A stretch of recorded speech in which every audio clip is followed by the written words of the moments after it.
শিশু বাচ্চাদের মারধর করলে আপনার জীবনে একটি বিপদ নেমে আসবেই। কেউ আপনাকে রক্ষা করতে পারবে না। বাচ্চাদের গায়ে হাত তোলা নিয়ে আল্লাহর রাসূল সাল্লাল্লাহু আলাইহি ওয়াসাল্লামের একটি স্পষ্ট সতর্কবার্তা আছে।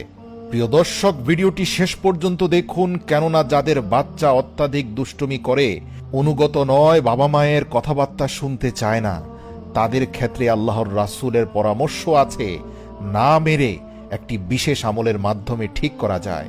কিন্তু আপনি যদি বাচ্চার গায়ে হাত তোলেন, তাহলে আপনার জীবনে এক বড় বিপদ নেমে আসবে। অনেক মানুষের জীবন পরিবার ধ্বংস হয়ে গেছে ছোট কচি কাঁচা শিশুদের গায়ে হাত তুলে। প্রিয় দর্শক, ভিডিওটি শেষ পর্যন্ত দেখুন। এক ব্যক্তি তার ছোট বাচ্চাকে মারধর করছিল। এই দৃশ্য দেখামাত্র হযরত আলী রাদিয়াল্লাহু তাআলা আনহু দ্রুত সেই ব্যক্তির নিকটে গেলেন এবং ঝট করে তার হাত ধরে ফেললেন। ধরে হ্যাঁচকা টান দিয়ে নিজের কাছে এসে বললেন, হে আল্লাহর বান্দা, নিজের উপর জুলুম করছো কেন? তুমি কি তোমার নিজের জীবনকে ভালোবাসো না? তখন সেই ব্যক্তি অবাক হয়ে বলল, হে আলী, আল্লাহর রাসূলের প্রিয় ভাই, আপনি এসব কি বলছেন? আমি তো এই দুষ্ট বাচ্চাটাকে শিক্ষা দিচ্ছি, নিজের উপর জুলুম করছি কোথায়? তখন হযরত আলী বললেন, আমি দেখতে পাচ্ছি তুমি নিজ হাতে নিজেকে ঘায়েল করছো। ওহে ব্যক্তি, আমি আল্লাহর রাসূল সাল্লাল্লাহু আলাইহি ওয়াসাল্লামকে বলতে শুনেছি, কম বয়সী শিশুর কান্না আল্লাহর অস্তিত্ব ও একত্ববাদের সাক্ষ্য দেয়। মনে রাখবে, যখন নিষ্পাপ শিশুরা ঘুমের মধ্যে হাসে, তখন তাকে ঘুমের মধ্যে নবী মুহাম্মদ ও রাসূল সাল্লাল্লাহু আলাইহি ওয়াসাল্লামের পরিবারের দর্শন করানো হয়।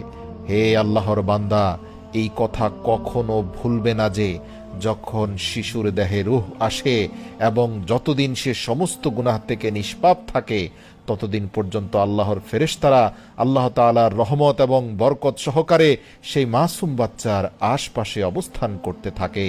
তোমার এই বাচ্চা গুনাহ থেকে পবিত্র, জুলুম থেকে পবিত্র, হিংসা বিদ্বেষ থেকে পবিত্র, সব ধরনের ঘৃণা নিন্দা থেকে পবিত্র। একবার কি ভেবে দেখেছ, এই সকল বিষাক্ত চিন্তা থেকে তুমি নিজে কি পবিত্র? অবশ্যই নয়। ইতিমধ্যে তোমার অন্তর হিংসা বিদ্বেষ দ্বারা কলুষিত হয়েছে, ঘৃণা নিন্দা দ্বারা কলুষিত হয়েছে, হালাল হারাম দ্বারা কলুষিত হয়েছে। কিন্তু এই শিশু নিষ্পাপ। ভেবে দেখো তুমি কি করছো।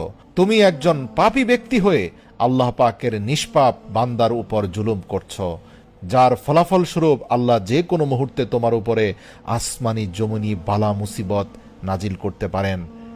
জেনে রাখো, শুধুমাত্র নিষ্পাপ শিশুদের গায়ে ছোটখাটো ভুল ত্রুটি এবং ছেলে মানুষের কারণে যারা হাত তোলে,